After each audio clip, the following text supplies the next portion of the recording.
आज विश्व योगा दिवस है। हमारे साथ अयोध्या के विधायक वेद प्रकाश गुप्ता ने गुलाबबाड़ी ऐतिहासिक स्थल पर जो है यहाँ पर सैकड़ों की संख्या में लोगों के साथ जो है योग किया है।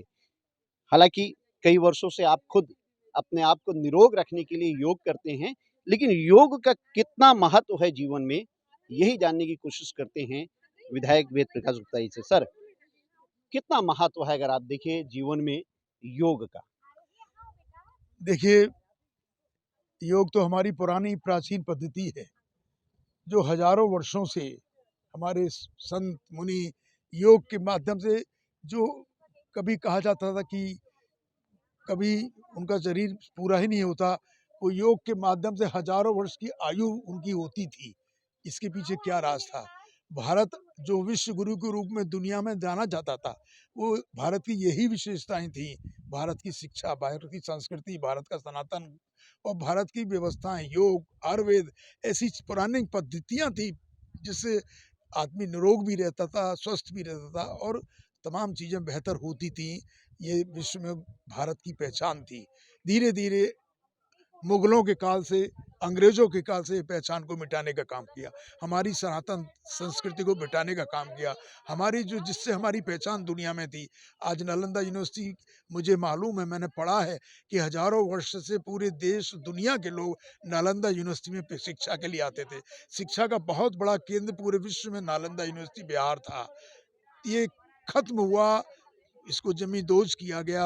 आक्रमणकारियों ने भारत की संस्कृति को, भारत की चीज़ों को मिटाने का काम किया। लेकिन 2014 में माननीय प्रधानमंत्री नरेंद्र मोदी जी ने आने के बाद भारत की संस्कृति, भारत का वैभव, भारत की जो पुरानी परंपराएं थी, भारत जिससे जाना जाता था विश्व में, उन चीज़ों को पुनर्जीवित करने का काम किया।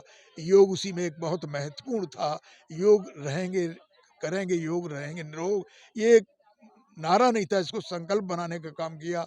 और निश्चित रूप से आज हम अपने आप को गौरवशाली महसूस करते हैं कि 200 से ज़्यादा देशों ने इसको अडॉप्ट किया है और यूएनओ में इसको 21 जून योग दिवस के रूप में, अंतर्राष्ट्रीय योग दिवस के रूप में पूरे विश्व में मनाया जा रहा है।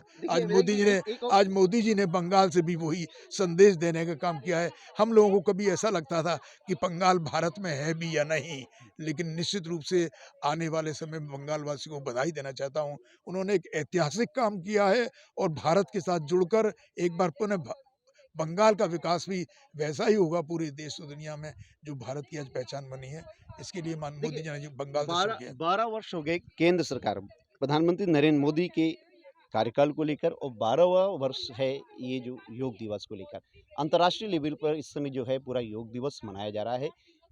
ये जो योग की पद्धति है जो भारत से उदय हुई, पूरे विश्व में इसमें जो मनाया जा रहा है, कितना इसका असर पड़ रहा है, स्वास्थ्य के ऊपर कितना असर पड़ रहा है? देखिए, अंतर्राष्ट्रीय योग दिवस आज 21 जून को मनाया गया है। आज हम लोगों ने भी अयोध्या में गुलाबबाड़ी के ऐतिहासिक मैदान में अयोध्या वासियों, शहर के हमारे जो अयोध्या कैंट के हमारे सभी सम्मानित देश के इस नगर के व्यापारी, प्रोफेसर, डॉक्टर, वो सब लोग आज इस योग दिवस में शामिल थे। एक योग दिवस राम की पैड़ी पे योग मनाया गया है, एक गुलाबबाड़ी में मेरे को आने का अवसर मिला। और निश्चित रूप से योग एक ऐसी परंपरा है, ऐसी पद्धति है जीवन जीने की, जिसको हर भारतवासी को अडॉप्ट करना चाहिए। क्योंकि मैं खुद इसका एक उदाहरण हूँ। मैं पिछले 35 वर्षों से सुबह 4:30-5 बजे उठकर मॉर्निंग वॉक करता हूँ, 3.5-4 किलोमीटर, और उसके बाद 20 से 25 मिनट योगा करता हूँ, कपालभाति, अनुलोम विलोम और कुछ और जो क्रिया हैं। तो निश्चित रूप से आज इस उम्र में भी मैं सुबह से लेकर रात तक 18 घंटे, 16 घंटे काम करता हूँ और प्रेरणा लेता हूँ मोदी जी से, प्रेरणा लेता हूँ योगी जी से कि वो भी जिस प्रकार से इस जिम्मेदारियों को निभाने का काम करते हैं। अयोध्या के विधायक के रूप में मुझे यहाँ के लोगों ने सेवा का अवसर दिया है। मैं उसमें निरंतर, उसके पीछे सबसे मूल मंत्र वही है, योग और सुबह का सूर्योदय से पहले जागरण और टहलना, व्यायाम। तो ये मैं अनुरोध करूंगा। गुप्ता, यहाँ फैज़ाबाद का प्रतिष्ठित सर्जन हूँ और मेरी उम्र जो है 75 साल के से ज़्यादा हो रही है अब। मैंने महसूस किया कि योगा सभी के लिए अनिवार्य है। और अगर आप योगा करेंगे तो आपको दवाइयाँ कम खानी पड़ेंगी, ऑपरेशन की नौबत शायद कम आए। तो हमारी सभी को अंतर्राष्ट्रीय योग दिवस पे सभी को शुभकामनाएं। और ये इसका पालन सभी हमारे भारतवासियों को करना चाहिए। धन्यवाद। अच्छा, आज क्योंकि अंतर्राष्ट्रीय योग दिवस है, किस तरीके से उसको मनाया जा रहा है? आज देश के विश्व गुरु के रूप में स्थापित होने की 12वीं वर्षगांठ है। आज 21 जून 2026 12वें अंतर्राष्ट्रीय योग दिवस की मैं सबसे पहले डॉक्टर ललित तिवारी, योग विशेषज्ञ, आयुष, सभी को बधाई देता हूँ। योग हमारे देश की जीवन पद्धति रही है। जब तक हमने इसको जिया, हम स्वस्थ रहे, समृद्धशाली रहे, एक हमारा गौरवशाली इतिहास रहा। बीच का कुछ कालखंड आया, योग समाप्त तो नहीं हुआ, थोड़ा शिथिल रहा, जिसका प्रतिफल भी हमको मिला।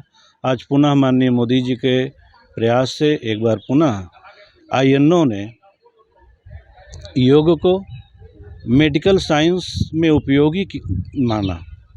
कोरोना काल में मैं आयुष कितना लाभदायक है ये? मैं बता रहा हूँ, कोरोना काल में हमने दिखाया आयुष के माध्यम से, योग के माध्यम से, कि किस तरह योग को अपना करके रोगियों की रोग प्रतिरोधक क्षमता, जहां हमने उनकी इम्यूनिटी बढ़ाया, वहीं योग ने ह्यूमैनिटी भी बढ़ाया। एक दूसरे को मानव के मदद के लिए प्रेरित किया। इसी के साथ योग सेंसिटिविटी भी बढ़ाता है, संवेदना भी देता है। क्या नाम है आपका? मैं डॉक्टर ललित तिवारी, योग विशेषज्ञ, नाड़ी विशेषज्ञ, आयुष। Thank you. आइए डॉक्टर। निरोग रहना है कि योग की पद्धति को अपनाना होगा, क्या कहेंगे? पहले तो मैं अपना परिचय दूं। मैं पवन कुमार जीवानी, यहीं गुलाबबाड़ी के पिछले 25 साल से हम लोग मॉर्निंग वॉकर हैं और डेली यहाँ पे हम लोग 20-25 लोग योगा साथ में करते हैं। और ये अंतर्राष्ट्रीय योग दिवस हम लोगों के लिए एक बहुत बड़ा पर्व है। पिछले मोदी सरकार ने पिछले 12 साल से जो अलग जगाई है, उसके लिए हम लोग उनके बहुत बड़े आभारी हैं। नहीं तो पहले इतनी योग के प्रति लोगों में जागरूकता नहीं थी। अब इतनी जागरूकता जो आई है, देख के बहुत ही अच्छा लगता है और उससे स्वास्थ्य के प्रति भी बहुत जागरूकता मिलती है। समाज में एक तो चेतना जो आ गई है, उससे बड़ी ही हम लोग को खुशी मिलती है। जो है, देखिए, भारत ने ही आज योग की पद्धति को पूरे विश्व में दिया है। योग से निरोग की पद्धति अगर आप देखिए तो योग में क्या किया? योग ही जीवन का आधार है और ये हम लोग पिछले 25 सालों से बराबर इसी गुलाबबाड़ी के प्रांगण में हमारा ग्रुप जो है श्री पवन जीवानी जी के अध्यक्षता में हम लोग मॉर्निंग वॉक बराबर योग प्राणायाम करते हैं, जिससे कि हम सारे भगवान की कृपा से योग के माध्यम से स्वस्थ रहते हैं, निरोगी रहते हैं।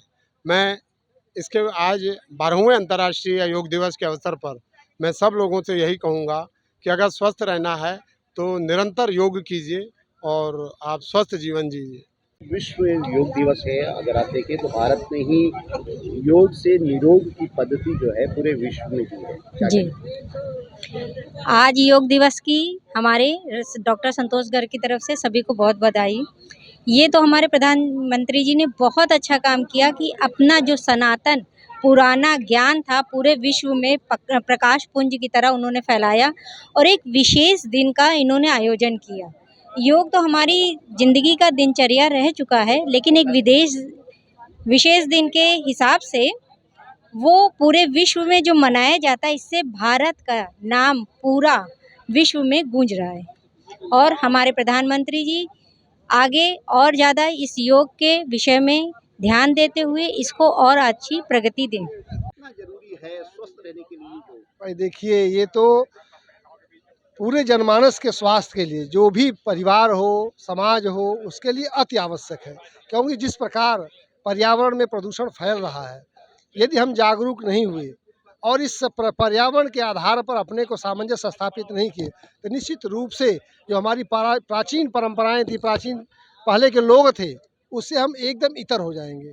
आप देखिए, गांव में कहीं कुछ नहीं था, कोई योग नहीं था, लेकिन इतना व्यायाम होता था, इतना काम होता था, इतने खेती किसानी करते थे खेत में, वो एक योग से बढ़कर होता था। आज किसी के पास खेत नहीं है, किसी के पास जानवर नहीं है, कोई काम नहीं है। यदि चाय पीना होता तो घर छोड़ कर के बाज़ार में जाकर चाय पीते हैं, एक गाय नहीं रख सकते हैं। तो कम से कम ऐसे व्यक्तियों के लिए, समाज के ऐसे नागरिकों के लिए मैं आह्वान करना चाहता हूँ कि कुछ समय अपने शरीर के लिए अवश्य निकालें और योग को अपने अंदर आत्मसात करें। योग जोड़ता है, योग का मतलब ही होता है जोड़ता है। आपकी आत्मा से, आपके शरीर से, आपके श्वास से आपको जोड़ता है। जब आप योग को यदि अपना लेंगे और एक निश्चित समय, ऐसा नहीं जब चाहो तब योग करो, जब चाहो तब छोड़ दो। एक निश्चित समय हो, मॉर्निंग वॉक पे उठिए, सवेरे उठिए। एक तड़का जो एक समय कहा गया है कि सूर्योदय के पहले आप बिस्तर छोड़ दीजिए। उसके बाद आप नित्य कम से कम जिस एज में आप हैं, 40 साल के ऊपर, डॉक्टर भी यही कहते हैं कि अपने को यदि स्वस्थ रखना है तो आप कम से कम 40 मिनट वॉक कीजिए। वॉक ऐसा नहीं केवल पैदल चलना नहीं होता है, एक उसमें फ्रिक्सिंग होनी है, तेज़ रफ्तार से आप चलिए। कम से कम 40 मिनट में 5 किलोमीटर आप चल सकें, तब तो आप बढ़िया मॉर्निंग वॉक करते हैं। और डॉक्टर के कहने से चलेंगे तो ये तो डॉक्टर्स वॉक हो जाएगा, मेरा वॉक नहीं है। अपने अंदर से भावना आनी चाहिए कि हमको वॉक करना है, और वॉक के बाद प्राणायाम और योगासन अति आवश्यक है। यदि शरीर मैं प्रोफेसर अभय कुमार सिंह, अध्यक्ष विश्व हिंदू परिषद, अयोध्या महानगर।